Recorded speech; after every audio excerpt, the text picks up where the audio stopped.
en el vasto y complejo tablero de ajedrez que es la realeza europea, donde cada movimiento está calculado y cada pieza tiene una función. Pocas figuras han logrado transitar desde la ortodoxia más rígida hacia una modernidad radical con la elegancia y naturalidad de ella. María Sofía Emilia Carmen Zurita y Borbón no es solo un nombre largo y pomposo, es una declaración de intenciones. Hija de Su Alteza Real la Infanta Margarita de Borbón, duquesa de Soria y Hernani, y del eminente doctor Carlos Zurita, María aterrizó en este mundo en el epicentro de la aristocracia española, portando desde la cuna la dignidad de grande de España. Pero no te confundas, su trayectoria vital no se ha limitado a ser una simple nota a pie de página en los polvorientos libros de historia dinástica. Por el contrario, ella ha escrito su propio capítulo, uno definido por la independencia feroz, la lealtad inquebrantable a su sangre y una redefinición valiente, casi suicida en su contexto, de los conceptos de amor y familia. Lo que vas a descubrir a continuación es el despiece quirúrgico de una vida, un informe exhaustivo que se propone desgranar, con rigor y profundidad, la vida sentimental y personal de María Zurita. Viajaremos desde sus primeros pasos en la sociedad madrileña de la década de los 90 hasta su consolidación como matriarca de un nuevo modelo familiar, ya entrado el año 2025. Vamos a analizar cada romance, cada silencio estratégico que gritaba más que 1000 palabras, cada escándalo sorteado con maestría y cada decisión trascendente. A través de la lente de sus relaciones, tanto las románticas como las familiares, se te revelará no solo la biografía de una mujer, sino la evolución de una institución entera, la Casa del Rey, vista desde la perspectiva de su sobrina más leal y paradójicamente, más. Esta es la narrativa de una vida expuesta al escrutinio público, pero guardada celosamente en sus aspectos más íntimos, donde la sobrina del rey pasó de ser una debutante tradicional a convertirse en un referente de la maternidad en solitario, navegando por aguas turbulentas sin perder jamás el norte de su propia identidad. Para que logres comprender realmente las elecciones sentimentales de María Zurita, es imperativo que examinemos el sustrato en el que se formó su carácter, la tierra donde echó sus raíces. Nacida en el año 1975, creció en un hogar que, si bien regio, respiraba una atmósfera radicalmente distinta a la del Palacio de la Zarzuela. Sus padres, los duques de Soria, representaban una unión basada en el amor genuino y el intelecto, algo peligrosamente alejado de las frías bodas de Estado. Piensa en esto: la infanta Margarita, ciega de nacimiento, y el doctor Zurita, un hombre de ciencia y cultura, inculcaron en María y en su hermano, Alfonso, valores de esfuerzo personal, mérito académico y una libertad de pensamiento inusual, casi revolucionaria, para la época en su estrato social.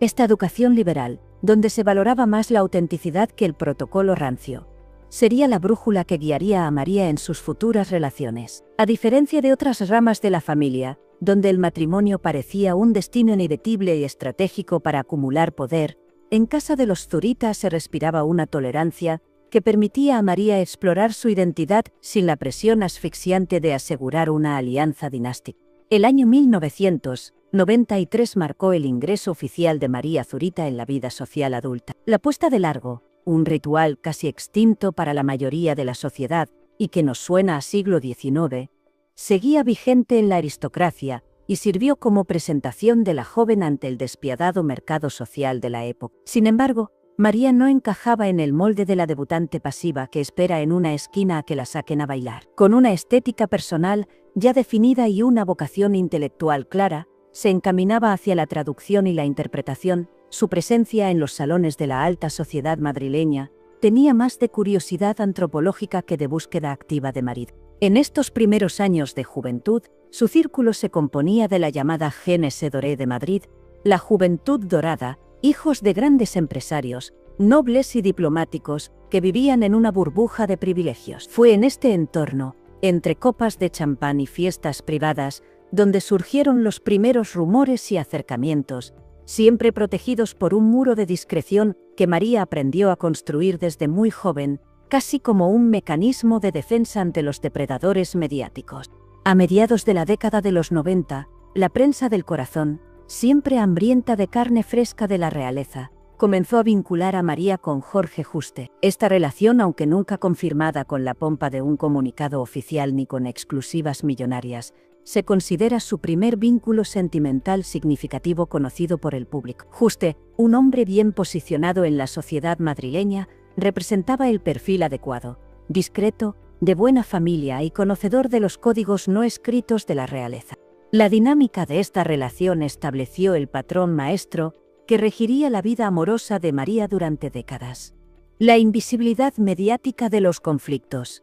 No hubo portadas de revistas anunciando rupturas dramáticas ni declaraciones cruzadas llenas de veneno. La relación simplemente siguió su curso natural hasta disolverse, dejando tras de sí una amistad cordial y el respeto mutuo. Este savoir-faire, este saber estar en la gestión del desamor, diferenciaba a María de otros miembros de la familia del rey, cuyos divorcios y separaciones solían ocupar titulares escandalosos que hacían temblar los cimientos de la monarquía. María entendió temprano, quizás demasiado temprano, que para una Borbón, el silencio es el activo más valioso, más caro que cualquier joya de la corona.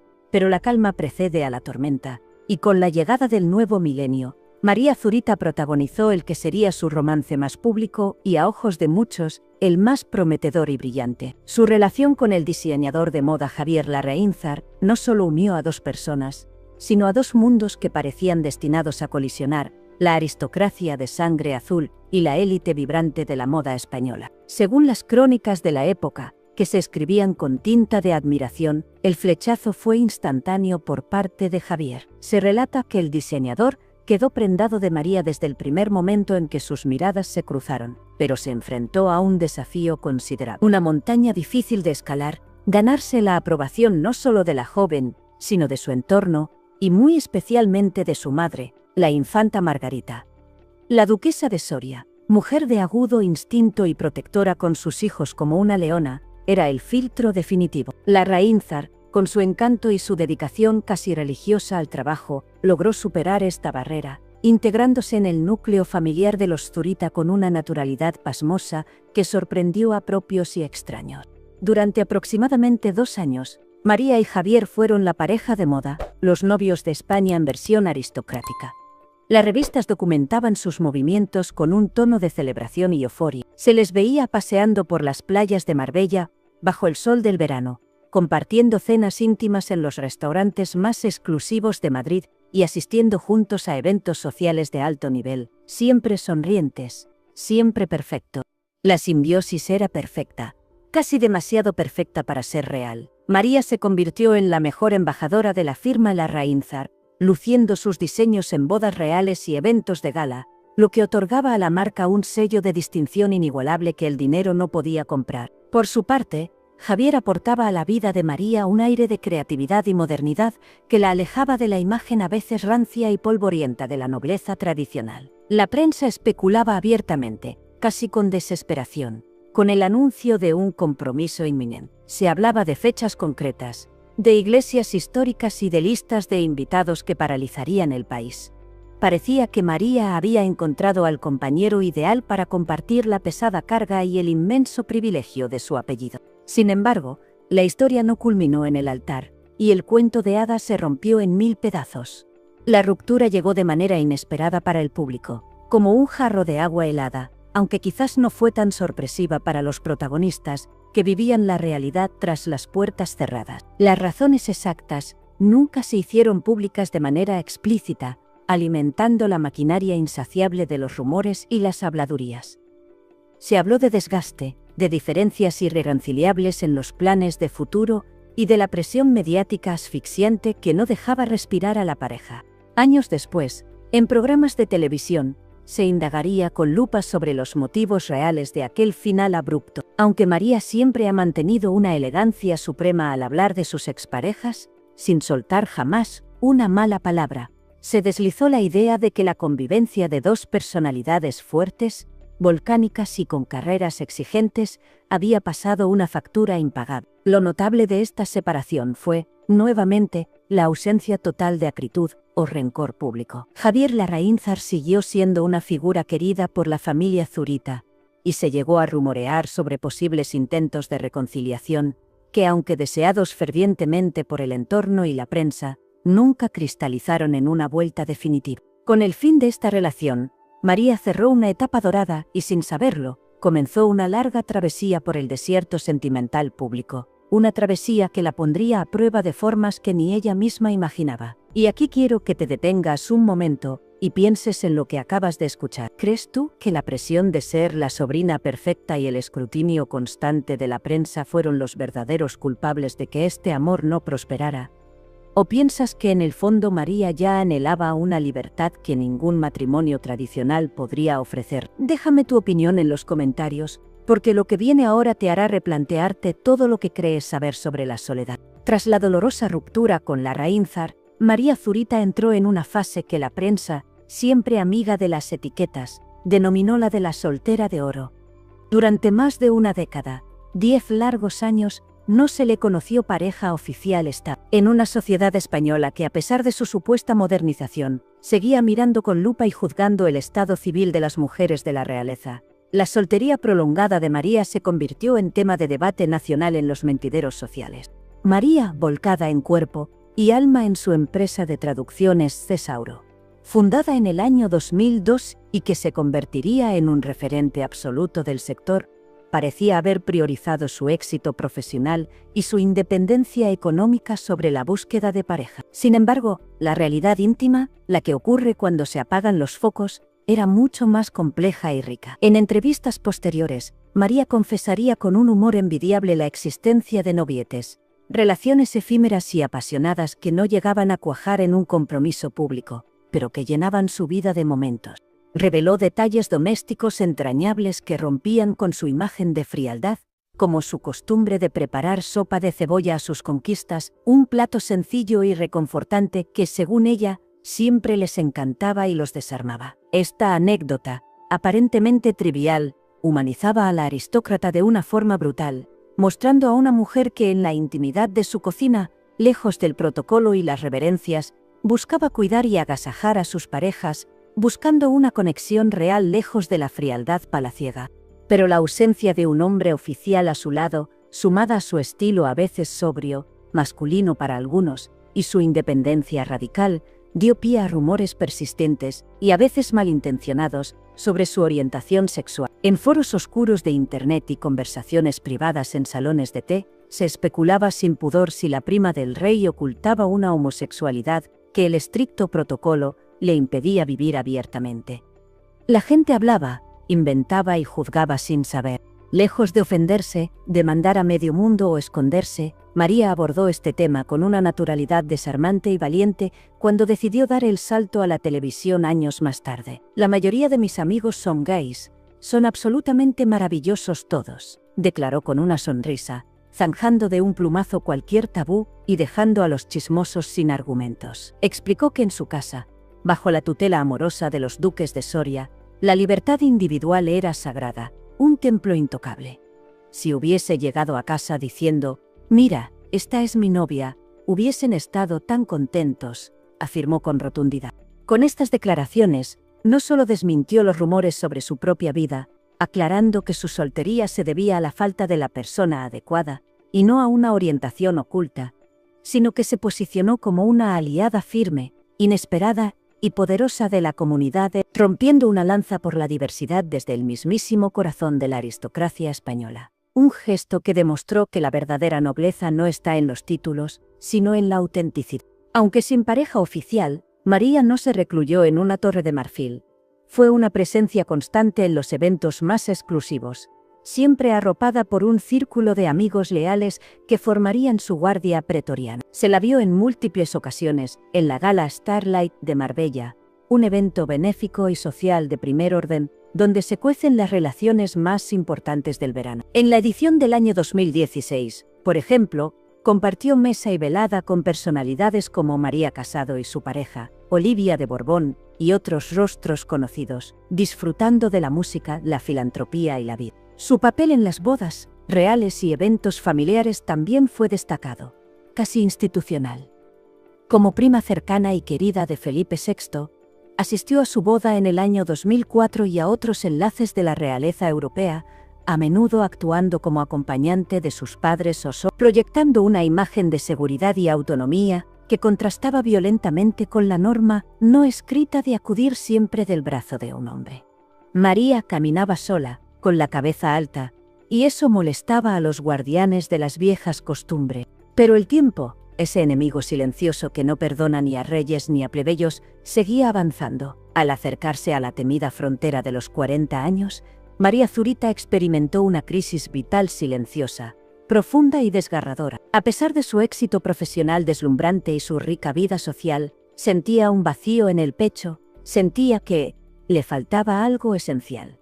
Confesó que nunca había tenido un instinto maternal desbordante, decía que le gustaban sus sobrinos, lo justito, con una sinceridad que asusta. Pero la perspectiva de no dejar descendencia, de que su línea se apagara con ella, y de no experimentar el amor filial, comenzó a pesar como una losa de granito sobre sus hombros.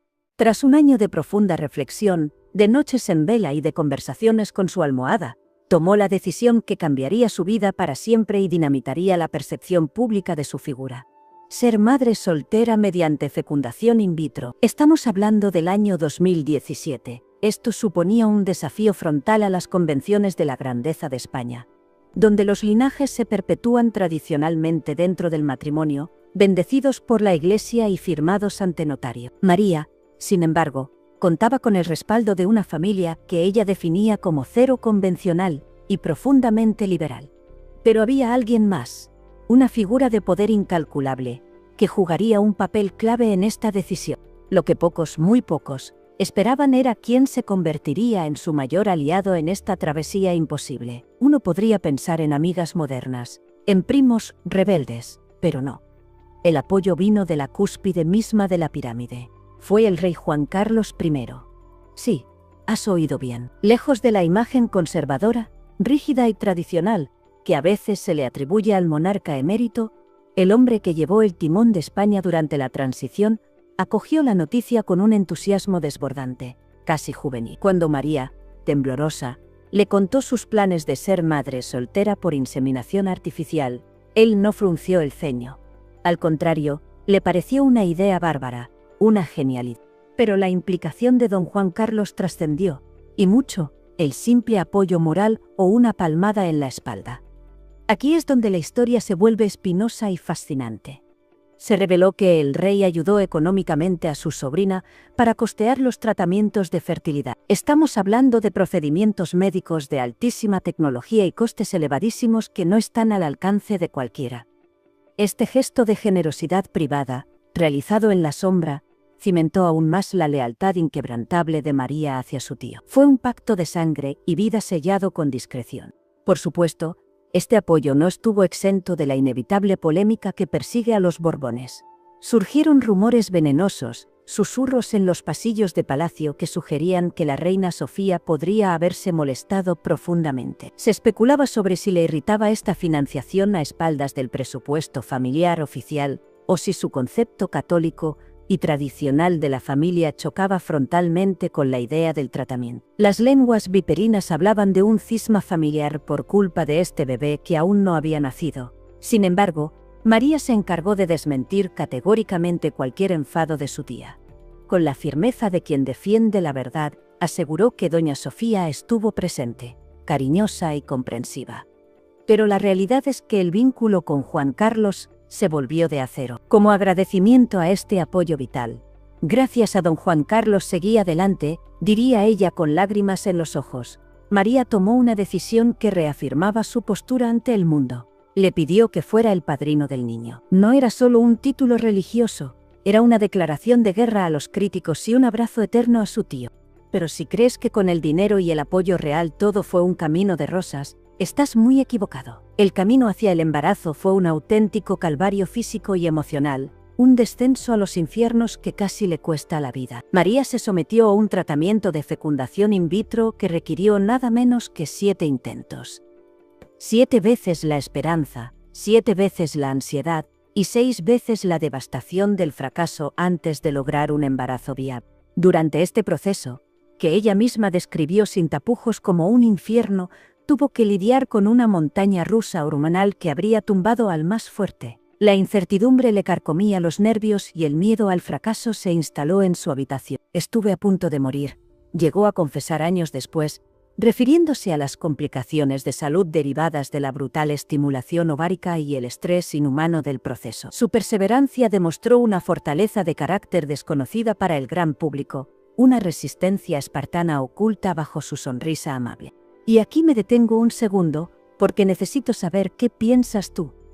Teniendo en cuenta que el rey Juan Carlos financió este tratamiento privado para su sobrina, mientras su propia imagen pública comenzaba a deteriorarse, ¿crees que fue un acto de amor familiar genuino y desinteresado? ¿O ves en ello un intento del monarca de asegurar lealtades inquebrantables dentro del clan cuando más solo se sentía?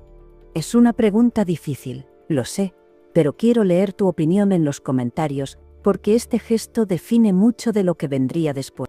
Finalmente, el milagro ocurrió. Pero el destino tenía preparada una última prueba, la más cruel de todas. En abril del año 2018, cuando el embarazo alcanzaba apenas la semana 29, estamos hablando de solo 7 meses y medio de gestación, la tragedia rondó a la familia Zurita con su guadaña afilada. Era una noche que parecía tranquila. María dormía en casa de una amiga, confiada. De repente, se despertó empapada. No era agua. Era sangre, mucha sangre.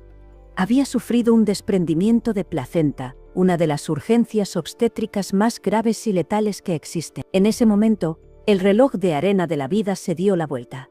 Cada segundo contaba. El pánico, frío y paralizante, se apoderó de la escena, pero el instinto de supervivencia fue más fuerte. Trasladada de urgencia al Hospital La Paz de Madrid, los médicos, al ver el cuadro clínico, fueron tajantes y no adornaron la realidad. La vida de la madre y del feto corría peligro inminente de muerte. La frase que resonó en los pasillos estériles del hospital heló la sangre de la familia. Vamos a intentar salvar a la madre y al niño. Fíjate bien en la palabra intentar. No había garantías, no había promesa. Solo una cirugía de emergencia angustiosa bajo las luces cegadoras del quirófano. El 29 de abril del año 2018, nació Carlos Zurita y Borbón. Pero no fue un nacimiento de película con llantos vigorosos y mejillas sonrosadas. El bebé, un prematuro extremo, pesó apenas 1.700 gramos. Era diminuto, frágil como un pajarillo caído del nido. Y entonces, el silencio aterrador. El pequeño sufrió 2 paradas cardiorrespiratorias al nacer. Su corazón se detuvo. 2 veces. Imagina la angustia. El terror absoluto de ver cómo la vida que tanto has buscado se te escapa entre los dedos en sus primeros segundos de existencia. La alegría del nacimiento se vio empañada por el miedo viscoso a la pérdida. Los médicos trabajaron frenéticamente para reanimarlo, luchando contra la muerte para traer a ese niño de vuelta. Y lo lograron. Pero la batalla acababa de empezar. Los meses siguientes fueron una prueba de resistencia que ríete tú de cualquier entrenamiento militar. Carlitos permaneció en la incubadora de la unidad de cuidados intensivos neonatal durante casi 2 meses, 60 días eternos. María, instalada en una rutina de hospital que consumía su alma, pasaba 6 horas diarias practicando el método canguro. Piel con piel. Madre e hijo conectados por el calor y el latido, transmitiéndole fuerza vital a través del pecho. En este periodo oscuro, donde las máquinas pitaban y la incertidumbre reinaba, surgió un héroe inesperado. La figura de su perro, Zeta, un tekel simpático que siempre la ha acompañado, cobró una importancia emocional tal que luego sería protagonista en los relatos de la familia sobre cómo superaron la soledad y el miedo. El perro se convirtió en su confidente mudo, en su ancla a la realidad cuando todo parecía hundirse. Mientras tanto, la familia Borbón cerró filas como una falange romana. La infanta Margarita, ciega pero con una visión del corazón más aguda que nadie, estaba emocionada con su primer nieto, palpando la vida en ese ser diminuto. Y el rey Juan Carlos, pendiente de su ahijado desde la distancia y la cercanía, fue un soporte constante, demostrando que para él, la familia estaba por encima de cualquier crisis institucional. Con Carlitos ya fuera de peligro y creciendo sano contra todo pronóstico, María Zurita sintió que la vida le daba una segunda oportunidad. Y decidió aprovecharla al máximo, rompiendo moldes de nuevo. En el año 2022, dio un paso audaz que dejó a la aristocracia con la boca abierta, fichar por MasterChef Celebrity. Esta decisión rompió definitivamente la barrera de cristal, ese muro invisible pero impenetrable, que separa a la familia del rey del entretenimiento de masas, del pueblo llano. María entró en las cocinas no como la prima de, ni como la grande de España, sino como una concursante más, dispuesta a trabajar, a sudar la chaquetilla, a mancharse las manos de harina y a reírse de sí misma. Fue un movimiento maestro de humanización. Fue en este escenario, entre fogones y pruebas de exteriores, donde surgió una de las tramas más inesperadas, surrealistas y comentadas de la televisión reciente: su relación con el humorista y actor Xavier Del. Lo que comenzó como una broma del formato televisivo, con Del cortejando exageradamente al aristócrata, se convirtió en un fenómeno viral que mantuvo a España pegada a la pantalla. La audiencia asistió fascinada a un cortejo que mezclaba el humor absurdo con una ternura genuina. Xavier arrodillándose ante ella, intentando robarle besos que María esquivaba con expertas cobras dignas de una ninja, y organizando una boda ficticia en pleno plató, oficiada por sus compañeros entre risas y aplausos. María, lejos de mostrarse altiva o distante como se esperaría de alguien de su cuna, entró al juego con un sentido del humor brillante y rápido, aceptando el rol de objeto de deseo inalcanzable, pero cariñoso. La química era tan palpable, tan eléctrica, que trascendió el show y saltó a las revistas. Compañeras de concurso como la diseñadora María Escoté alimentaron los rumores asegurando ante las cámaras que se ve mucho feeling y jurando que ambos hacían planes fuera del programa. Se les vio juntos en eventos, presentaciones de libros y cenas por Madrid, siempre cómplices, siempre riendo.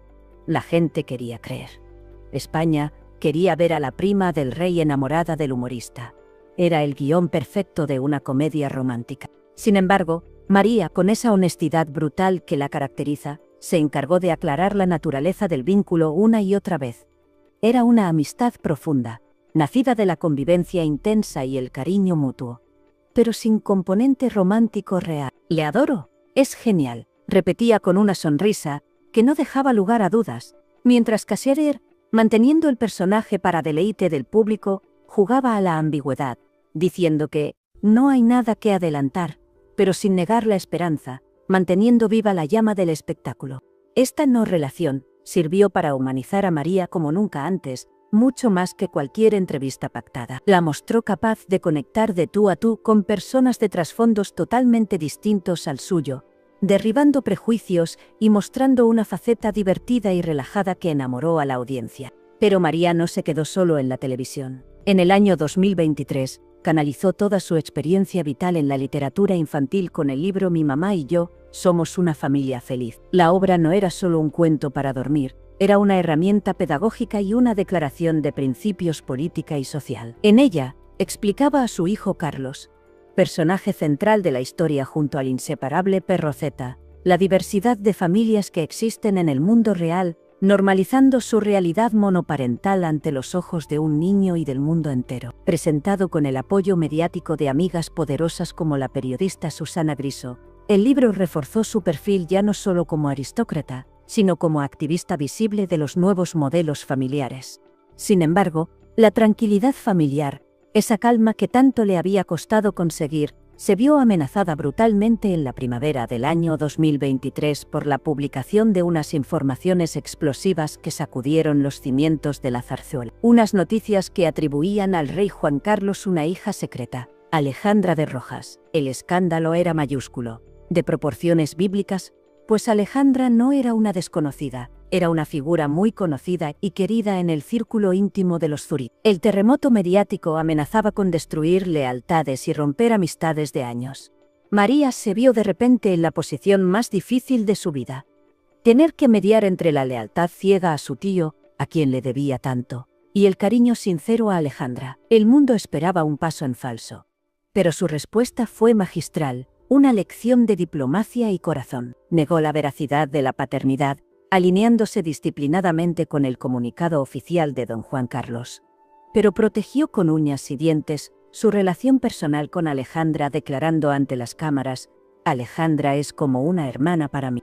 Con esa simple frase, desactivó la narrativa de confrontación que buscaba la prensa y mostró una inteligencia emocional superior, protegiendo a los suyos del circo mediático que quería sangre. María demostró que se puede ser leal al rey sin traicionar a los amigos, un equilibrio imposible que ella ejecutó con la precisión de un funambulista. Después de la tormenta mediática de los supuestos hijos secretos, la vida, caprichosa como siempre, le regaló a la familia un momento de celebración pura, un respiro de aire fresco en medio de tanta asfixia informativa. En febrero del año 2024, el clan se vistió de gala, pero esta vez no era para defenderse, sino para celebrar el amor. Se casaba Blanca Zurita, la ahijada de María, con Carlos Fernández Rubía. María asistió al enlace emocionada, con los ojos brillantes, ejerciendo su papel de madrina con un orgullo que traspasaba las cámaras. Las imágenes del evento no mentían. La mostraron radiante, pletórica, rodeada de la nueva generación de la familia y reafirmando su rol central, casi matriarcal, en el clan Zurita. Este evento no fue solo una boda, fue la constatación pública de que, aunque sin pareja sentimental, María está rodeada de una red de afectos inmensa, un ejército de corazones, leales que la protegen del frío de la soledad. Y cuando parecía que las aguas volvían a su cauce, llegó el año 2025 con el sonido de una bomba nuclear informativa. La publicación inminente y polémica de las memorias del rey Juan Carlos, tituladas provisionalmente Reconciliación, hizo temblar los cimientos del Palacio de la Zarzuela. Todo el mundo contenía el aliento. ¿Qué contaría el rey? ¿A quién señalaría? El miedo a las revelaciones era palpable en los despachos de poder. En medio de este huracán, mientras muchos optaban por un silencio prudente y cobarde, María Zurita volvió a la palestra. No se escondió, salió al frente como la defensora más férrea, valiente y leal del rey emérito. Ante las críticas feroces que sugerían que el libro podría dañar irreparablemente a la corona o manchar el reinado de Felipe VI, María fue contundente, tajante como el acero toledano. Tiene derecho a dar su versión de su propia vida. Argumentó con pasión que su tío, sintiéndose maltratado por la historia reciente y herido por el exilio, merecía explicar su verdad antes de que otros la escribieran por él. Su postura pública, valiente y totalmente a contracorriente de la prudencia institucional y fría que dictaban desde Zarzuela, la confirmó como el eje emocional que sostiene a Juan Carlos I desde España. Ella es su voz, su escudo y su puerto seguro. Y aquí quiero lanzarte una pregunta directa. Mírame a los ojos, viendo cómo María defiende a su tío contra viento y marea, desafiando incluso la postura oficial de la Casa Real actual. ¿Crees que hace bien anteponiendo la lealtad familiar a la institución? ¿O piensas que su defensa ciega podría acabar perjudicando el futuro de la monarquía que tanto ama? Es un dilema moral tremendo. Déjame tu respuesta abajo, quiero leerte. A fecha de hoy, enero del año 2025, María Zurita permanece soltera. Pero no te equivoques, su vida está a años luz de ser solitaria. Vive volcada en tres pilares fundamentales que sostienen su existencia: el cuidado de sus ancianos padres, los duques de Soria, cuya salud vigila con un celo y una ternura infinitos; la educación de su hijo Carlos, que ya tiene casi 7 años y crece consciente de su singular y valiente historia; y la gestión de su empresa, donde sigue siendo una líder implacable. Cuando los periodistas, insistentes, le preguntan por el amor romántico, buscando el titular fácil, su respuesta es de una serenidad que desarma: estoy muy tranquila. No lo busca con ansiedad, no lo necesita para completarse, pues ha encontrado una forma de amor más amplia, más compleja e infinitamente más resiliente. Su historia no es la del cuento de hadas tradicional con príncipe azul, que viene a salvarla en un caballo blanco. Es la historia de una mujer que se bajó del caballo, construyó su propio castillo piedra a piedra, defendió a su rey caído en desgracia y aseguró su linaje contra todo pronóstico médico y social. María Zurita ha demostrado que en pleno siglo XXI, ser una Borbón no significa seguir un guión polvoriento escrito por hombres muertos hace siglos, sino tener el coraje de escribir el propio renglón a renglón, con tinta de lealtad y libertad. Fíjate en la maniobra maestra que ha ejecutado. Ha pasado de la discreción absoluta a una omnipresencia controlada. Comenzó como la prima tímida y estudiosa, pasó a ser la novia perfecta de la alta sociedad, y cuando ese guión falló, se reinventó. Su paso por la televisión y su apertura brutal sobre la maternidad no la han vulgarizado, al contrario, La han hecho intocable. Al exponer sus vulnerabilidades, el dolor del parto, la soledad de la incubadora, los intentos fallidos, ha blindado su privacidad real. Nadie busca ya trapos sucios, porque ella misma ha contado sus batallas más duras y sangrientas. Su vida nos ofrece una lectura política fascinante. Mientras que la institución monárquica tiende a sacrificar a los individuos por la supervivencia de la corona, acuérdate del caso Urdangarín, o del propio exilio de Juan Carlos. María Zurita opera bajo una lógica de clan antiguo, casi tribal. La sangre se protege siempre. Su insistencia en integrar a Juan Carlos I en su vida, como padrino, como financiador, como figura presente, desafía el cordón sanitario impuesto alrededor del emérito. Ella le recuerda a la sociedad española cada día que, antes que rey, es tío y abuelo. Y eso, amigo mío, es un acto de rebeldía suprema. Al criar a su hijo Carlos como madre soltera dentro de la grandeza de España, María ha abierto una puerta gigante que ya no podrá cerrarse jamás. Ha demostrado a las futuras generaciones de la aristocracia que el título nobiliario no te obliga a la infelicidad conyugal ni a renunciar a ser madre si no encuentras marido. Su legado no será una lista de amantes o maridos poderosos en el papel cuché. Su legado será la validación absoluta de que una mujer sola puede ser la cabeza de una familia feliz, tal y como reza el título de su libro. Ha redefinido para siempre lo que significa ser una Zurita, y sobre todo, lo que significa ser una Borbón en el mundo moderno. Ha cogido las tradiciones, las ha roto, y ha creado algo nuevo y hermoso con los pedazos. Y así termina, por ahora, la increíble historia de María Zurita. Una vida de película, de drama, de dolor y de triunfo. Gracias de corazón por haberme acompañado en este viaje apasionante hasta el final. Si esta historia te ha movido algo por dentro, si te ha hecho pensar, te pido que te suscribas ahora mismo al canal Los Famosos del Corazón. Dale al botón de suscribirse y activa la campanita, porque lo que viene en los próximos videos te va a dejar sin aliento.